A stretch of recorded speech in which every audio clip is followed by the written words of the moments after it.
Welcome back to Marvelous Videos.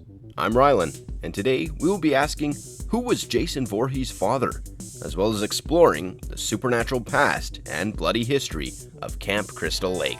There has been a lot of conversation about Jason Voorhees and his gruesome acts, but his violent nature and ruthless on-screen depiction has overshadowed few crucial subjects like the history of Jason's father and how a young boy was able to survive drowning and growing up all alone by himself in the jungle. Was it Crystal Lake itself that helped Jason become who he was? What was the role of Jason's father and what Jason became in the later part of his life? In this video, we will answer these very questions and learn about Jason Voorhees' father and the supernatural past and bloody history of Crystal Lake. Before we get into today's explanation, we have a very small request.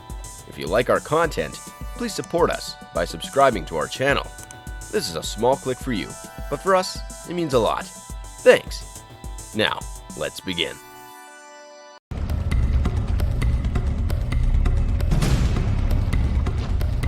The bloody and grim history of Camp Crystal Lake. Long before Crystal Lake became known for being the terrifying abode of young men and women, and years before Jason Voorhees apparently drowned in the cursed lake, the place was home to several generations of peaceful and friendly Indian tribes, like the Tillamook, the Nehalem, and the Nestucca. According to estimates by Lewis and Clark, around 2,200 Indians inhabited the region south of the Columbia River, but by the beginning of the 20th century, less than 200 remained. The reason behind this massive decrease in population was twofold. Firstly, the diseases that the white settlers brought to the native tribes proved fatal, as they didn't have any immunity against those diseases. This is true for various tribes that even exist today. For instance, the governments of India passed the Andaman and Nicobar Islands Protection of Aboriginal Tribes Act of 1956 to protect the North Sentinel Island from any outside contact, because the Sentinelese people have no immunity against modern diseases.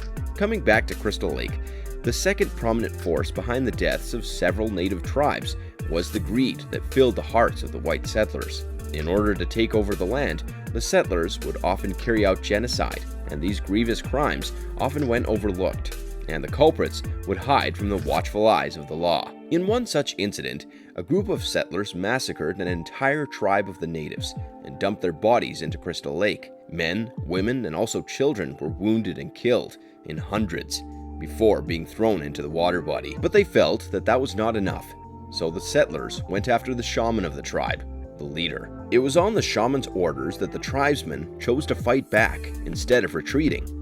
So the settlers wanted to cut off the root of the problems. At first, the shaman's wife was slaughtered, and then they went on to abduct the shaman himself. The slaughterers almost escaped that night, but out of nowhere, a group of Tillamook tribesmen arrived at the scene and surrounded them. The leader of the tribe asked the shaman to ask his men to drop their weapons, but the proud native leader wouldn't have any more of that, and he asked his men to fight. Enraged by this, the leader of the settlers slashed the shaman's throat on the banks of Crystal Lake. Before dying, the shaman claimed that he was immortal, and he would return. The blood that gushed out of his neck seemed to be endless. It turned the entire lake red, and added a quarter mile to the circumference of the lake, while those who witnessed the event perished. Since that night, the lake and the wood surrounding it claimed scores of lives, both young and old. These lives were claimed to turn one of them into a vessel that would carry the hatred that was buried and drowned in the bottom of the lake. At last, Jason Voorhees would become that vessel that the dead souls and the cursed lake had been searching for all along. Was it the vengeful shaman who took over the body of little Jason when he was left to drown? Or was it the souls of all the natives who were left to die in the lake? Whatever the answer is, one thing that's clear as crystal is that Jason would become a dark force that was virtually unkillable. The life and death of Jason's father, from Friday the 13th, Pamela's Tale. The comic follows the same path of the 1980 film Friday the 13th. a young girl named Annie arrives at a restaurant to ask for directions to Camp Crystal Lake, which was about 20 miles from the restaurant. She wanted to get conveyance, but the camp was far within the woods, and no public transport was headed that way.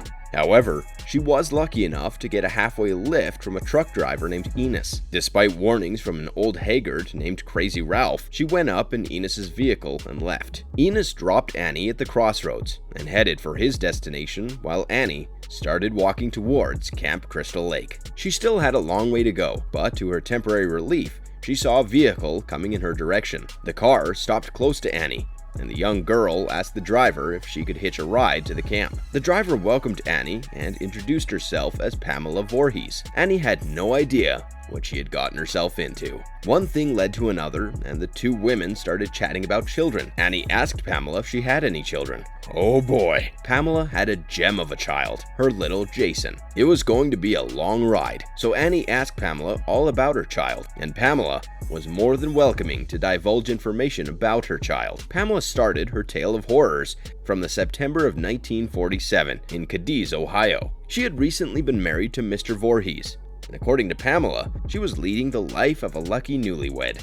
To Annie, Pamela only told those things that wouldn't spook her out. So, as per her, Pamela served her husband as a dutiful wife, taking all the interest and love in the domestic chores. In reality, Elias Voorhees was a huge muscular man who was a wife-beater, and Pamela would always be scared to death because of Elias. She was practically his slave and agreed to do as he commanded because of the fear of being beaten up. Interestingly, she was also pregnant with a child, but she hadn't told Elias just yet, mainly because she feared of how he'd react. Pamela lived in a dire situation with her cruel husband, and although grim, it's a life that many wives live. But what's not usual is the fact that Pamela seemed to be able to talk to her unborn child.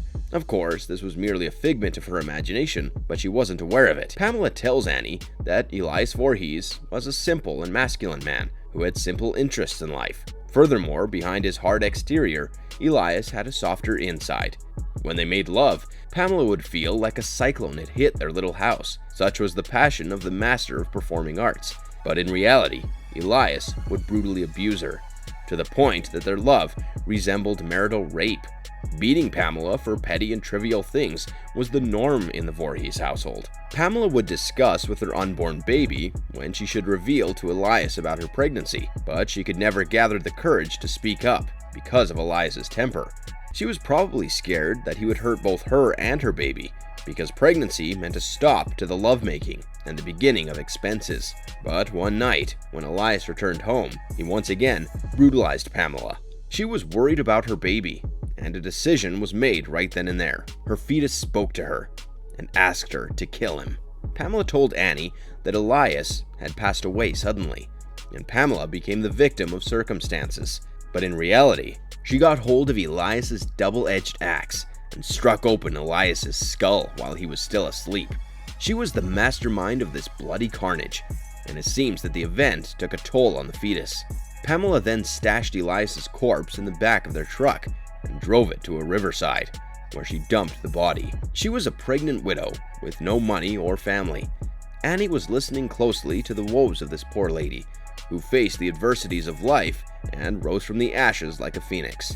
Eventually, Pamela drove away from Cadiz and ended up in Crystal Lake. She found a job and home here, and most of all, a safe haven to peacefully raise her child. It wasn't before long that Mr. and Mrs. Christie offered Pamela a job of a chef for 75 kids and a few counselors for the summer camp at Crystal Lake. But before that could come to place, Pamela went into labor and delivered Jason. He was diagnosed with several diseases, like hydrocephalus, a brain disease in which the body produces excess cerebrospinal fluid, and this condition led to other ailments in Jason, like a deformed face, an enlarged head, stunted mental growth, etc. By now, Annie had noticed that something was wrong with Pamela, and that she was not really heading towards Camp Crystal Lake.